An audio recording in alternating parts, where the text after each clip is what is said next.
So today's class is on inversions, inversions 2. We could probably go to inversions 20. And the reason being is that there's really quite a lot involved in working with inversions. And I want to talk and work a little bit today with the building blocks, so the architecture of inversions. And I haven't been doing inversions in my practice for some time now, and I still can't get up in my handstand. So it's interesting to have that feel a little bit like a block for me, and it allows me to have compassion for myself and for other people.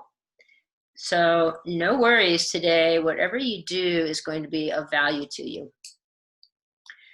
So when I think about building from the base up in the body, we'll do a lot of that today, and we'll actually just end with a handstand or handstand version. When I was thinking about that in preparing for class, I was also thinking that we really need to build a base of readiness in the mind body. So if you're sitting, get comfortable. If you're fatigued at all this morning, you could go to your back. But we'll just sit for a few minutes, resting your hands on your thighs and maybe closing your eyes down.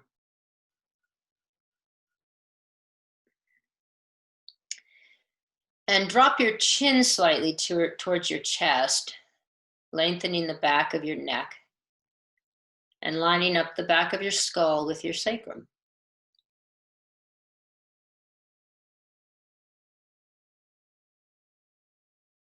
Getting a sense of length in your spine.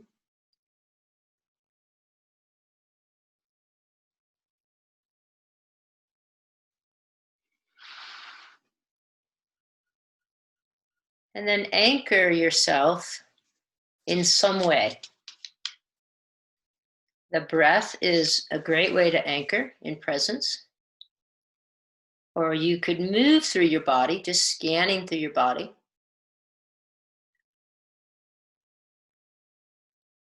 You bring your awareness to the place where you meet the floor.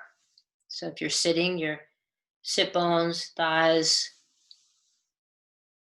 lower legs. If you're lying down, your full back body.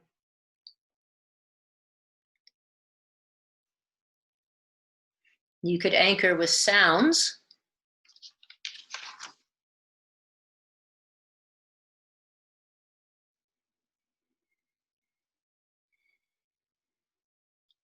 I think the reason this feels valuable to me, really valuable to me this morning with an inversion practice, is that inversions can be a little intimidating for us.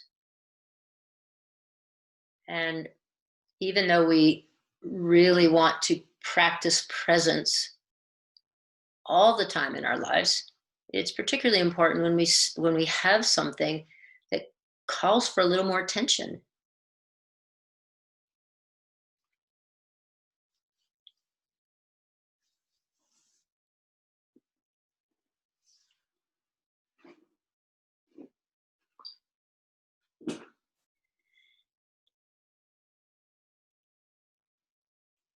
So it's completely natural for your mind to wander. So can you refresh your presence?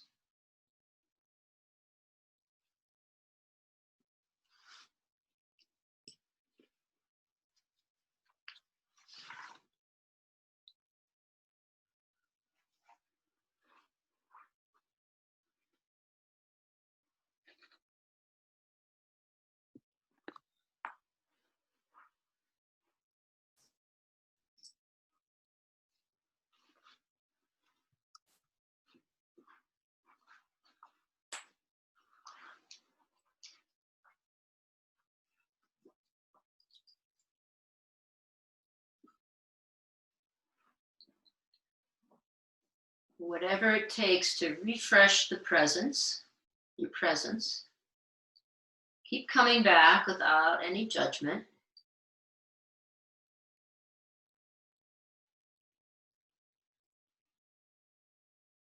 If you need to shift and change the position of your legs or your whole body, do that.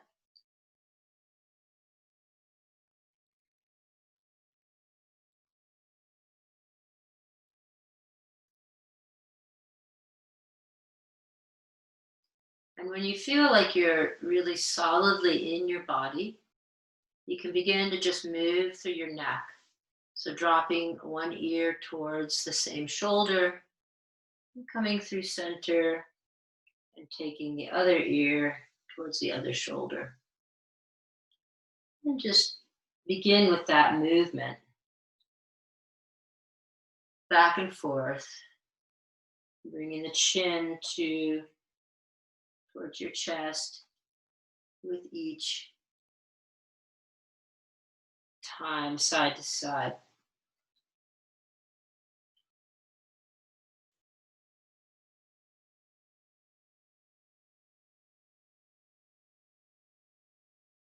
And then coming back to neutral, and then just turning your gaze over one shoulder, back to center and over the other shoulder.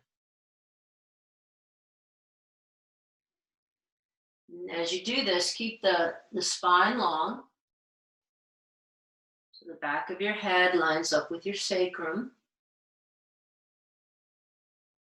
With the increased awareness of being present, we can maybe sense whether we have the head jutting forward. Pretty common way to hold our head. And then coming back to center, now inhale the arms up and just bring your hands to heart center or together in prayer and through heart center. So inhale, sweep your arms up and through center. Just a few rounds here, feeling into your shoulders. So the shoulders are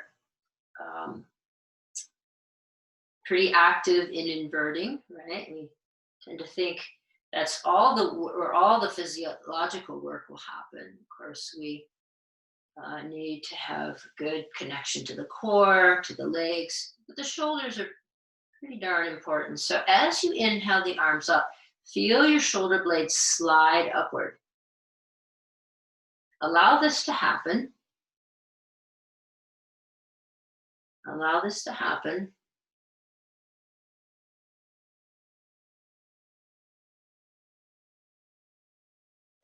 And then the next time you have your arms above your head, just take one hand to the floor and side bend in the direction of that hand. Then sweep back up, opposite hand comes to the floor, and side bend here, opposite direction. Keep both sit bones firmly planted on the floor and just move back and forth a few times like this.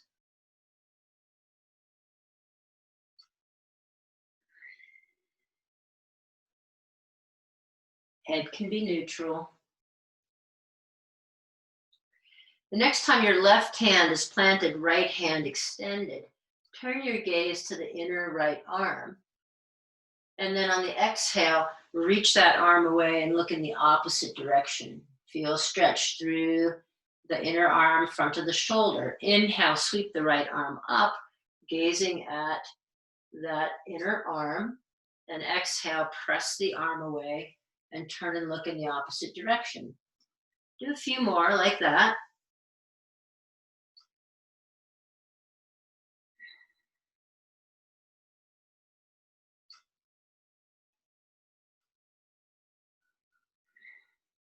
And the next time you reach your right arm away, just set your right arm down to the floor. Inhale, left arm up. Gaze to the inner left arm. Exhale, reach the left arm away and turn to the right. Inhale the left arm up. Gaze at your inner left arm. And exhale, press the left arm away and turn to the right. Just a few more like that.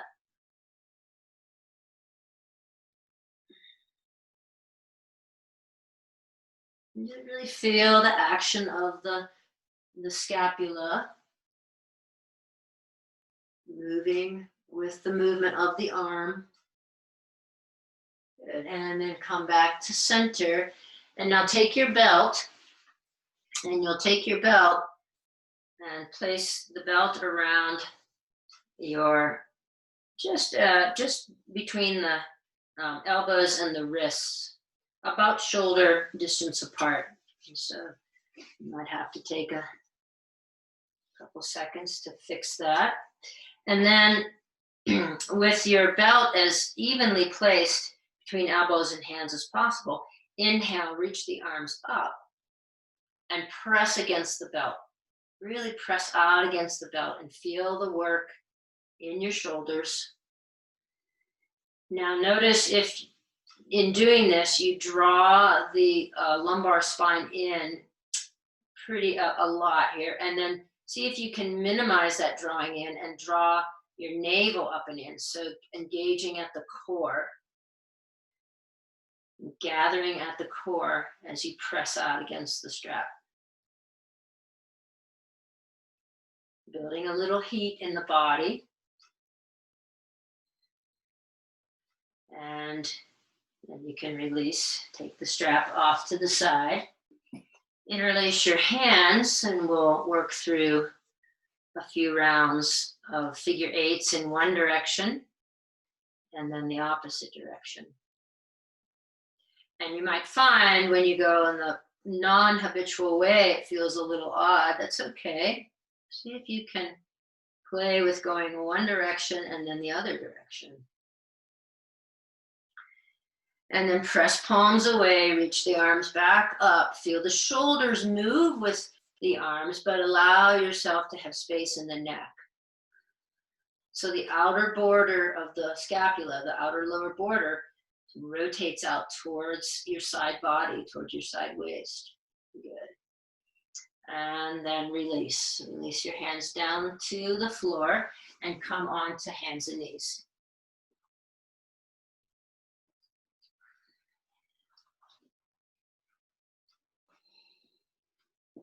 And here in hands and knees, just take a few cat-cows.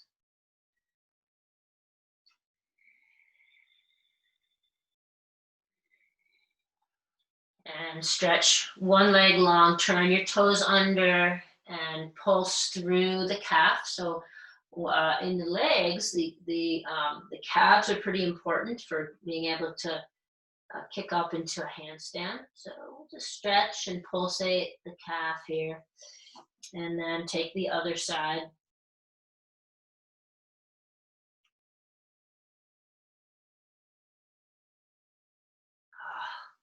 And then back to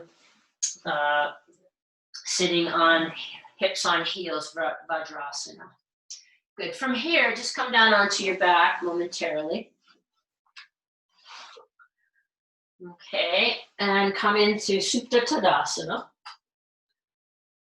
So the toes pull back towards the shins and press your heels into the floor. And feel the structure of your spine again long, so back of the head lined up with your sacrum.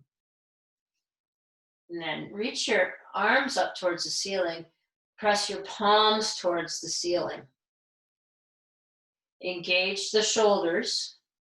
So the head of the humerus the head of the arm bone is engaged in the shoulder socket. You feel that engagement there. But now bring your hands slowly behind your head until your fingertips are on the floor. The shoulder blades move slightly, but you still have room in the neck. So fingertips are on the floor, and tighten the legs, squeeze the legs, draw the navel in, the transverse abdominis. Okay, this is handstand. We're just lying on our backs, so this could be a place to start, a place to work. All right, this is the action.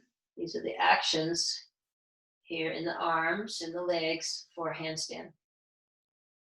Good. And then release your arms to the side in the T position and release the tension in your legs.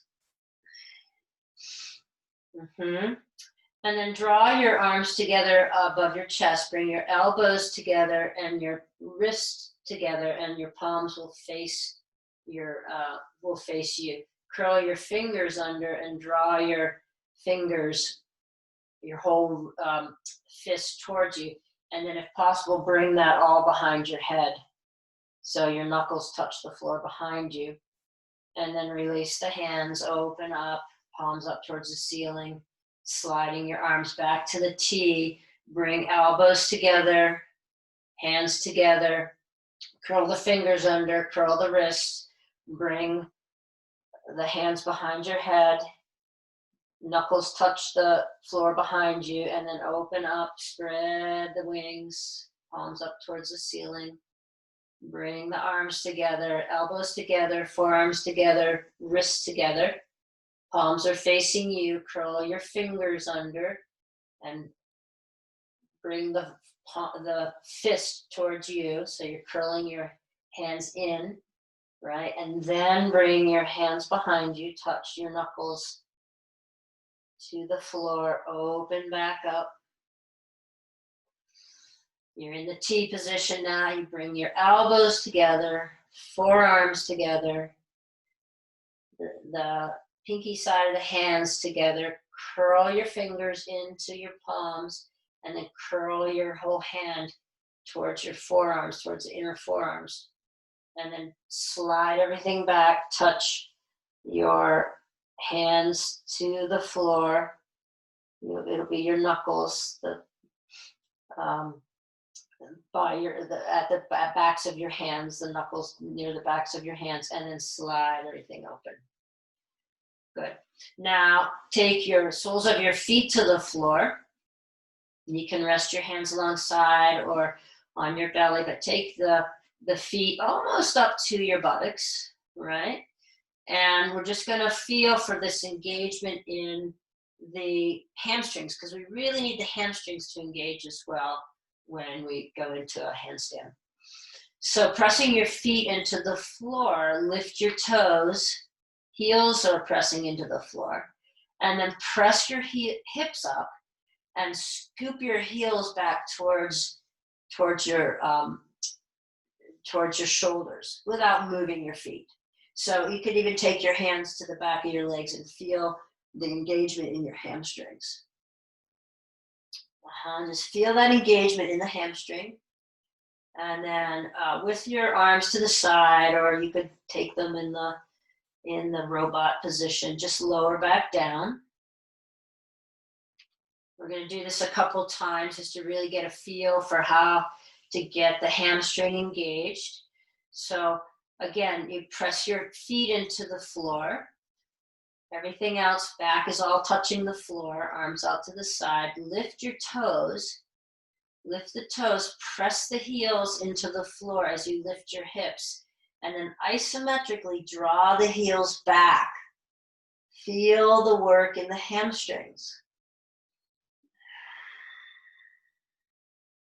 Keep the chest opening broad, so you could have your arms out to the side. And then slowly lower back down. Feels nice to engage through your spine here as well. And release your feet to the floor. Let's do that just one more time. So press into the feet, lift the toes, lift your hips, draw your heels back towards your shoulders. So you're scooping the heels back, and you can feel the engagement in your hamstrings. Good. And then slowly lower back down. And just take a minute to come back to the Tadasana shape and release your feet. Just let your feet move back and forth, little windshield wiper action. Take a couple of breaths here.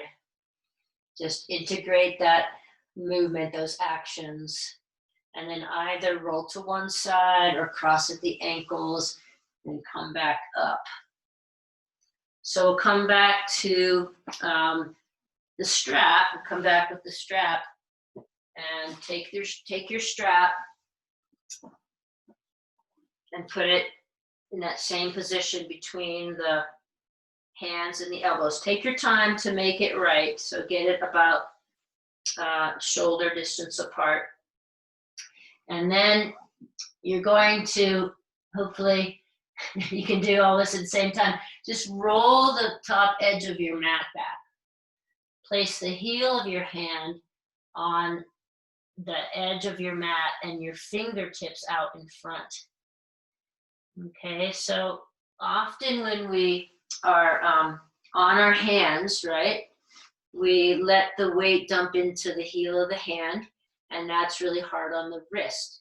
So you really want to get the weight into the finger pads, and so this is one way to practice this. If you purchase a little wedge, that's a good way to practice it as well. But if you turn the short edge over, then you can take the heel of your hand right on the mat and then fingertips out in front of you. And then you'll pull against the strap. Okay, lots to coordinate there. So pull against the strap. Feel for the weight in the tips of your fingers, in the outer tips of the fingers. So not all the weight in the heel of your hands. Pulling out against the strap. And then just take a couple of rounds of cat-cow here.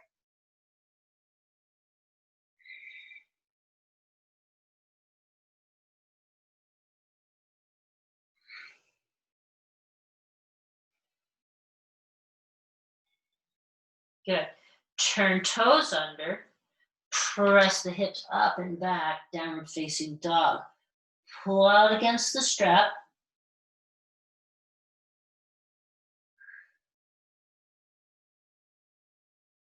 Now downward facing dog is an inversion.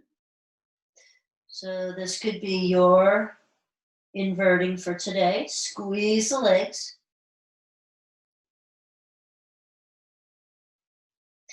And then set the knees back down.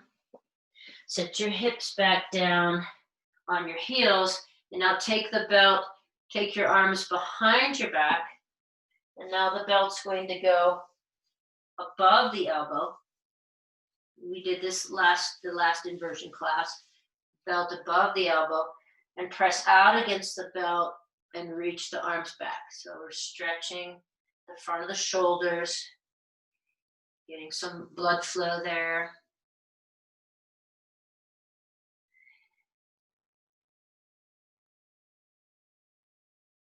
Great, then you can release that. Take the strap off, set it over to the side. And now if you have a block or two blocks, let's take those to the front of your mat and just set them up. And then coming back to hands and knees. And you don't have the mat turned under now, but can you feel, maybe set your hips back a little bit and just play with the weight in your fingertips. And you almost sort of grip the mat a little bit with your finger pads. So you have almost a little tenting of the palm of your hand. So not all the weight is in the heel of your hand. And then turn your toes under and press up and back into downward facing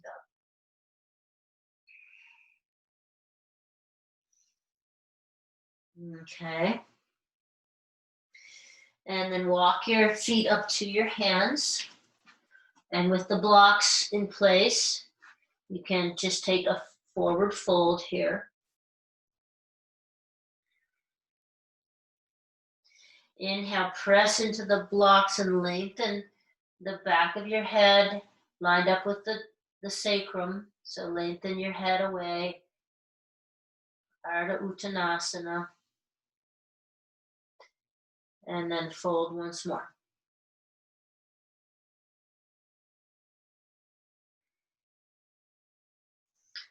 Good. Now, blocks could be on any setting for this.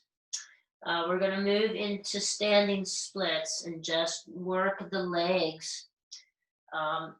Some of the action that the legs need to have to work into handstand. So put your weight in one foot and inhale the other leg up, out behind you. standing splits is a relative term for most of us. Bend the standing leg and see if you can reach that extended leg a little higher. Okay, and then slowly straighten the standing leg. That feels like a lot of work, even though it seems pretty simple. And release. Okay, weight in the opposite leg. Extend other leg up and out, like you're doing this, you're trying to do the splits here. Bend the standing leg deeply and reach the top leg up a little higher. And then re-straighten.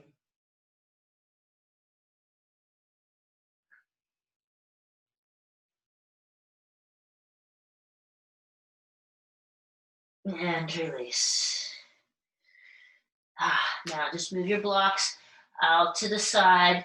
Turn that edge of your front edge of your mat over again. Take your hands to the mat and step your feet back to downward facing dog. So the heel of your hand is on the fold in your mat. Relax your head between your biceps, squeeze the legs. Downward facing dog. On your next inhale, come forward into the high Dandasana, the plank. Now draw your hands back towards your heels or towards your feet and draw your feet towards your hands. Feel your transverse abdominis fire up. Lower abdominals fire up. Pressing the floor away. Okay, there's a lot of strength here. And then press your hips back, downward facing dog. Keep the engagement in your legs.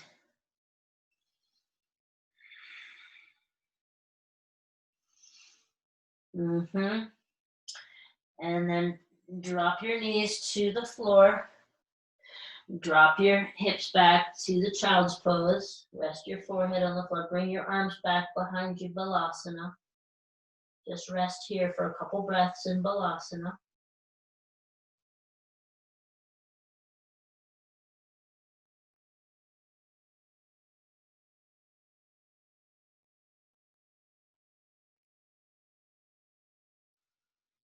And then with your hands to the side of your head, press yourself up. Come back, take your time without the curl of your mat this time, but feel for getting the weight evenly in your hands and maybe a little bit more in the finger pads as you come back up to all fours. So you'll feel you want the weight underneath the knuckles, right there in that ridge, and then in the finger pads, the end of the fingers. And you'll have some in the heel of your hand, but we don't want all the weight in the heel of the hand. Turn the toes under and press back again, downward facing dog. Squeeze the legs and then walk your feet up to your hands. Inhale to a halfway lift and exhale to a fold. Now hands to hips, elbows in tight, hinge up at the waist. Come into Tadasana. Good. Now from here, friends, if you have two blocks, you could set one on either side of your mat, on the long side of your mat. If you only have one, just start with that one at the front of your mat, or where your front foot's going to go. And then come into a wide stance. So we'll turn front foot out and back heel out. And go ahead and set your block up to the outside of the front leg. And then widen your stance. So widen your stance from one long edge to the other long edge. Bend into your front knee and take your hand to the block. And if it's not accessible, just take your forearm to your thigh and then open up into extended side angle.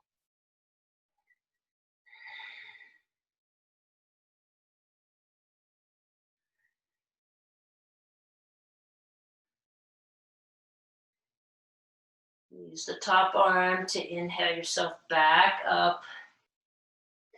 Turn both toes to face the short edge of your mat and change the orientation of your legs.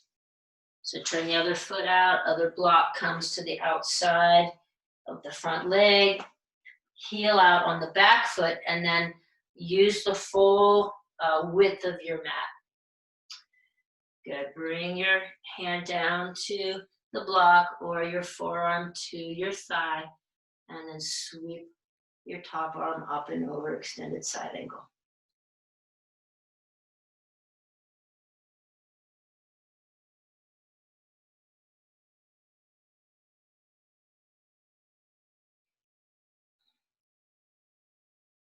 And sweep yourself back up with the help of the top hand and come back to an even stance. Take a couple of breaths here just to relax and settle, and then take the front foot out again, and this time front leg is straight. Now with your front hand on your hip, you're going to inhale the back arm up, and as you begin to move towards the front foot, you're drawing the front ribs towards the front foot. Then you can take your hand down to the block or fingertips to the block and reach the top arm over. So we're in the Trikonasana. Press into the big toe mound of the front foot and draw the front hip under. You could take your gaze to the inner arm, or you could just have your gaze be forward, or you could have your gaze be down at your foot, but keep the back of your neck long.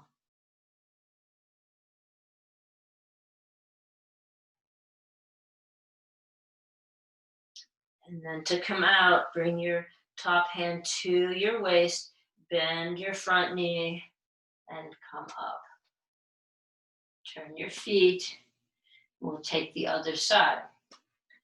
So you'll turn the other foot out, front leg is straight here, and we're coming in just a little differently than we often do. So we're going to inhale this back arm up and begin to hinge and bring the front side ribs down towards the front leg. You could even slide that front hand down. You could take a couple slides here, and then when you can reach the block, you're going to take the block. The block is to the outside of your lower leg.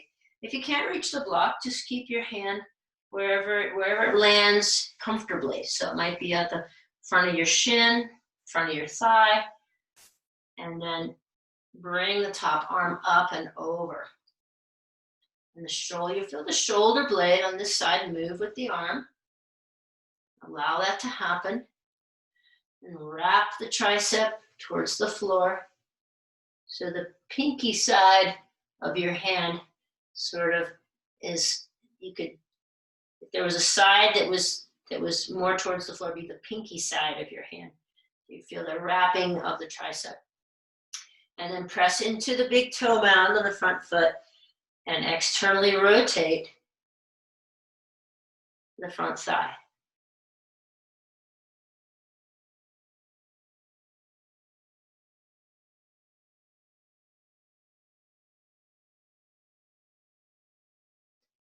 And you'll bend into the front leg and sweep yourself back up. Good. You might take some shoulder rolls here. We're going to transition to the wall here shortly. So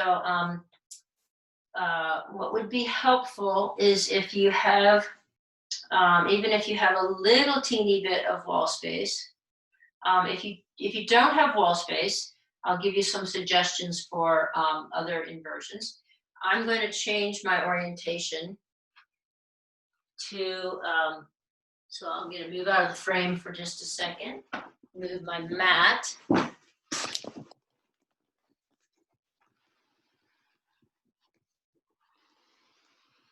And there's my new wall space.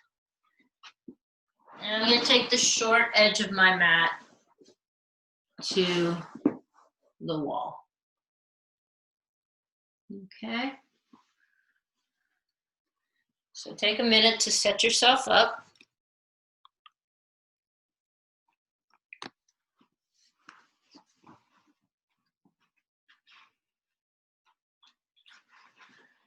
I just went and got my strap. So you might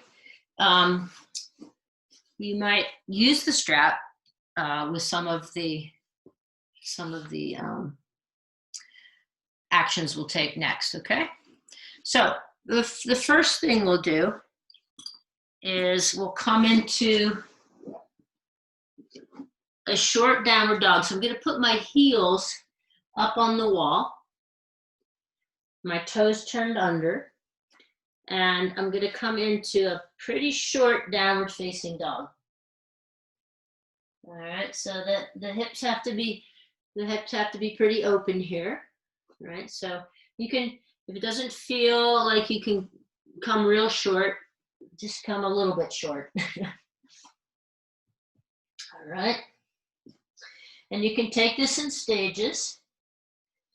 All right, so in your downward facing dog, again, see if you can feel for getting some of the weight into your finger pads and the metatarsal arch, or the arch. It's not the metatarsal arch because it's not the feet, but this part of the hand.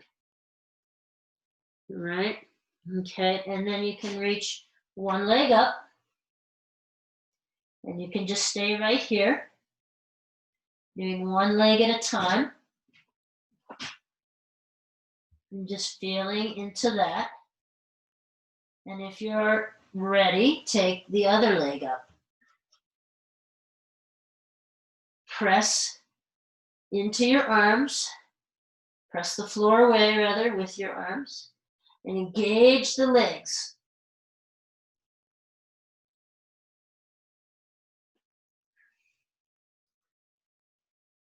Okay, so to come out, friends, bring one foot down, other foot down, stay in that fold, and just drop your booty back to the wall. So with your booty resting on the wall, bend your knees, let your body drape over your legs, and just stay in a fold momentarily.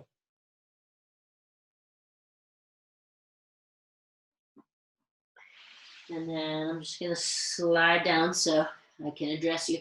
So now, you could try that same procedure where you're taking one leg up, taking the other leg up, maybe one leg at a time, and just feeling the weight in your hands and the upside down nature of the whole thing.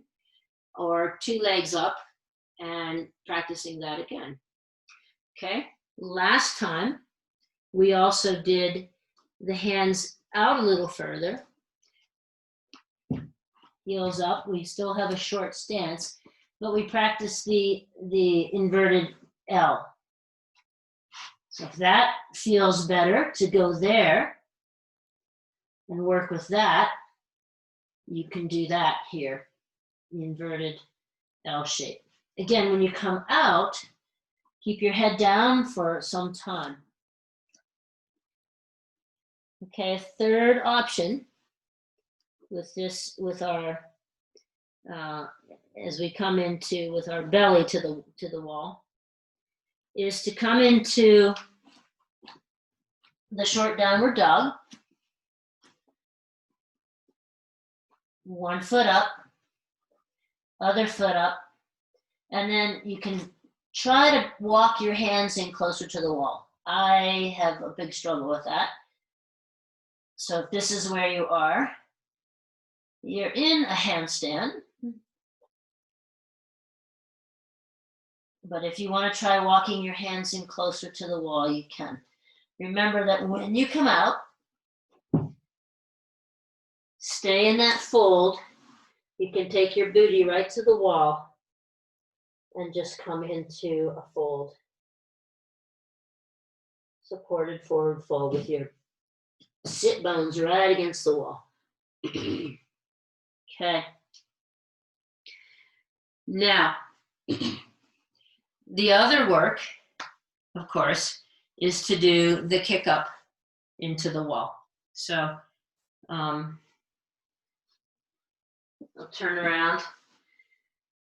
And here, as I was telling you at the beginning, I haven't been able to kick back up into a handstand, but the actions, I might have to practice these actions hundreds of times, right? So with the short edge of my mat into the wall, I'll bring my hands 3 or 4 inches away. And I'll come into that short downward dog stance. I bend one knee and the other leg stays straight. The other leg stays straight. And it'll help if you can get as close as possible with your bent leg to your hands. And then you kick, you press off the springy leg.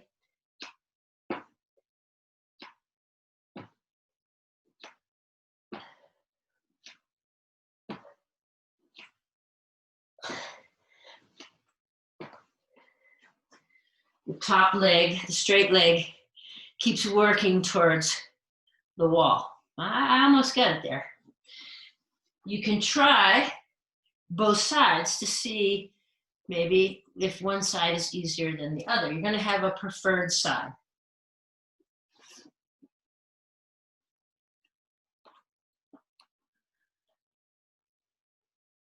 So leg bent, leg to the floor is bent, leg in the air is straight, just like when we were doing the standing splits. And then you kick, press into the springy leg.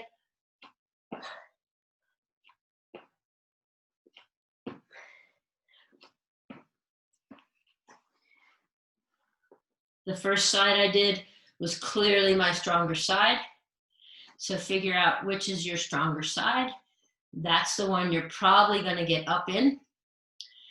So you can start with that, just doing the kick-ups. One more alternative. And you can take the strap around in the same position we first set it up in. So you have elbows, you have your arms about shoulder distance apart. And the strap, keep the buckle out of the way. You might have to play with this a bit. You want it to be pretty perfect. Okay. And then there's my setup, right? And then I can come into that forearm stand using the strap to stabilize my shoulders.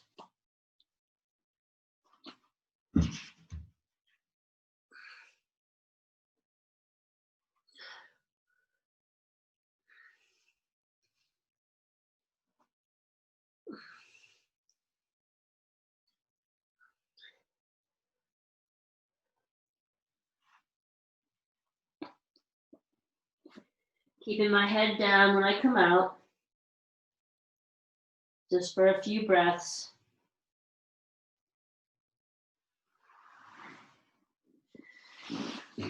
So for me, the forearm stand, the headless headstand, which we did last time, for some reason, maybe there's not as long a lever to have to with the arms with the arms straight.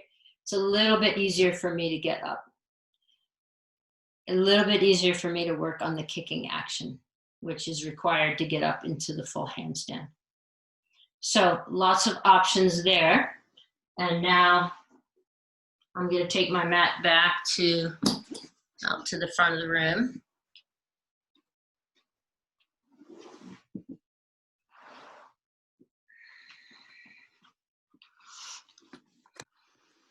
In a perfect world, right? I'd have a studio of my own. Okay. And then from here, let's come to the top of the mat.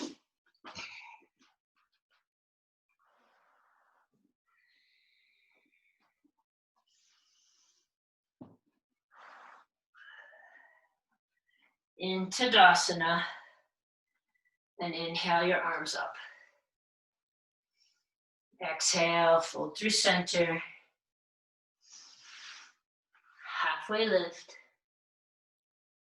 Exhale, fold, hands to the floor, step back, downward facing dog. Inhale to come to the high plank. And exhale, knees to the floor. Come all the way down, chest between your hands. Baby cobra. Exhale, come all the way down to the floor. Bring your arms alongside your body. Draw your tailbone down towards your heels. Really press your pubic bone into the floor, tops of the feet into the floor. And then hands to the low ribs. Press yourself up through table or through chaturanga to plank and back to downward facing dog.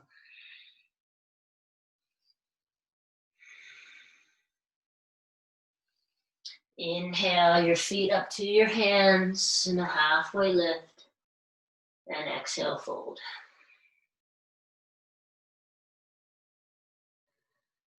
And from here, heel toe the feet apart, coming down into a squat, either right onto a block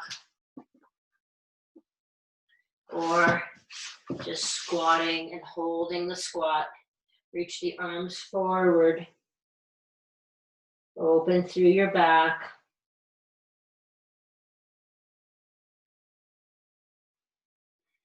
And then rest your booty down to the floor. Okay.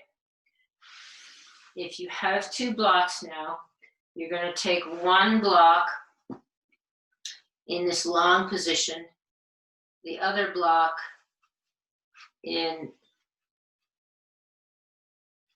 resting on top of it, so you have a arrangement like this.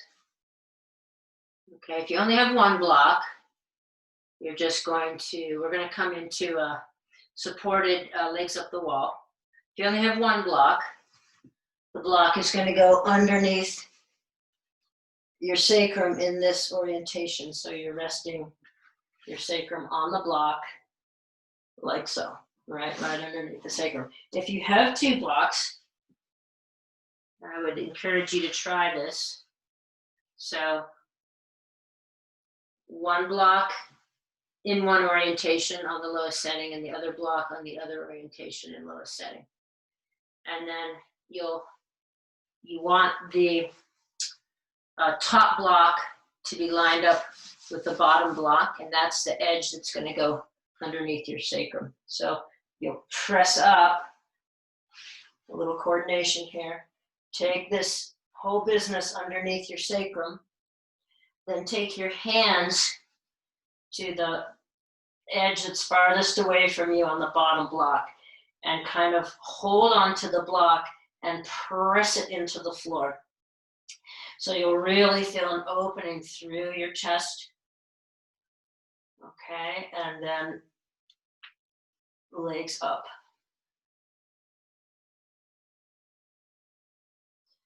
Just legs up and legs perpendicular to the floor. You got a grip on the block with your hands. I have my fingers on the edge of the block, the bottom block that's furthest away from me, thumbs on the top. My thumbs are on the top, and I'm squeezing the block and kind of pressing it down into the floor. Engage just enough. So this is more of a relaxing inversion or cooling inversion. We call them heating and cooling. So this is more of a cooling inversion. And this could be your inversion work, right? You could use downward facing dog and dolphin as your heating inversion, and this could be your cooling inversion.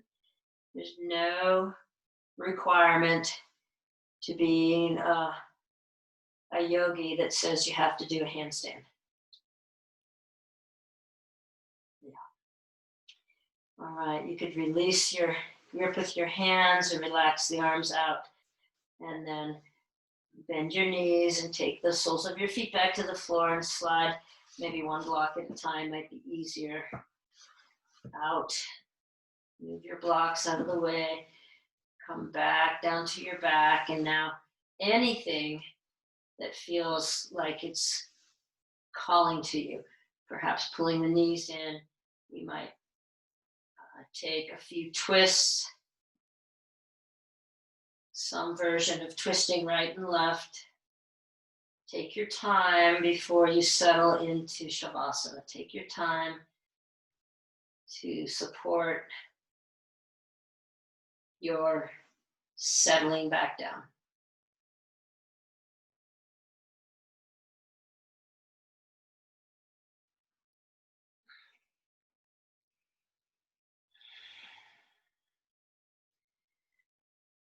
And when you're ready, let everything go.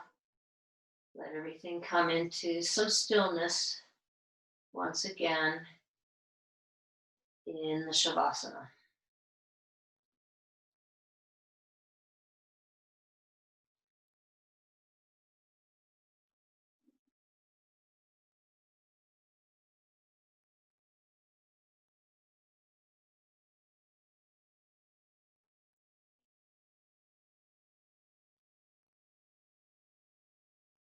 Might feel nice here to just move through your body, scan through your body from your feet to your head. And if you feel any gripping, any holding, really let that just dissolve.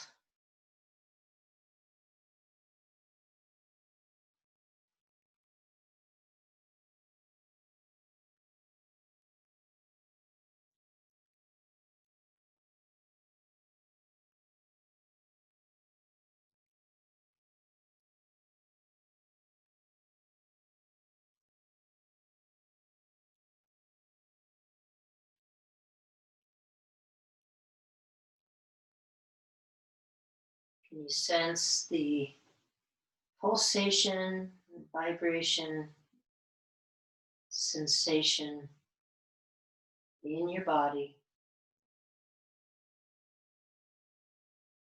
as you soften,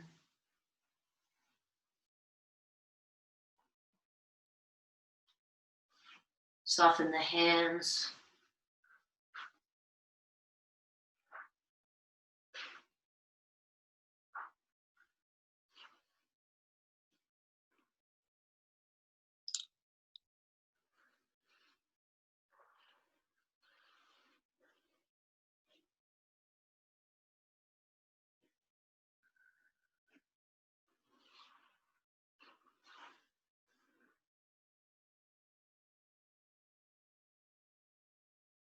soften your breathing. Let your breathing be easy.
Feel the integration of all the work.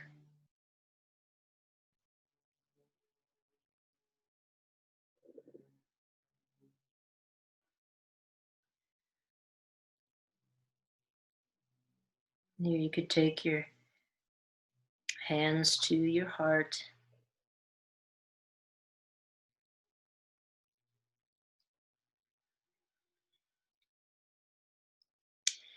10,000 flowers in spring, the moon in autumn, a cool breeze in summer, snow in winter. If your mind isn't crowded with 10,000 things, this is the best season of your life.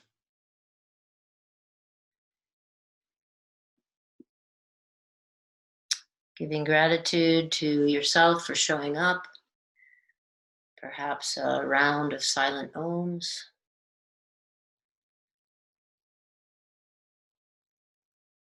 Gratitude for anyone else who made this time possible for you. Many, many people who help us stay on the path. And just stay there as long as you like and come up to your seat whenever you're ready.